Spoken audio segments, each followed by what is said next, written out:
আলহামদুলিল্লাহ, আল্লাহু আকবর, লা ইলাহা ইল্লাল্লাহু মুহাম্মাদুর রাসূলুল্লাহ।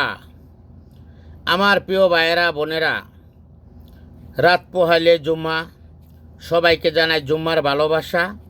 জুম্মা মুবারক, পবিত্র শুক্রবার। আমরা আমাদেরকে ছেড়ে যারা দুনিয়া থেকে চলে গেছে তাদের জন্য সবাই নামাজের শেষে দোয়া করবেন। তাদের জন্য আপনারা আল্লাহ যেন কবরের ভিতরে তাদেরকে আযাব মুক্ত করেন, জান্নাতবাসী করতে পারেন। সবাই দুনিয়া থেকে কবরের উপরে যারা আছি, কবরের মাটির উপরে যারা আছি, সবাই একজন আরেকজন লোক দোয়া করবেন। এই কথাটা আমি বললাম।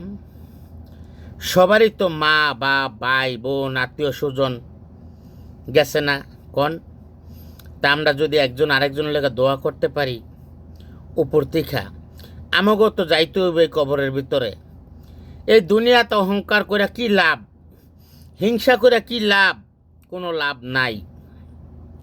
আমার প্রিয় বন্ধুরা, প্রিয় ভাইয়েরা, টাকা পয়সা কবরে যাইব না, যাইব আপনার ব্যবহার।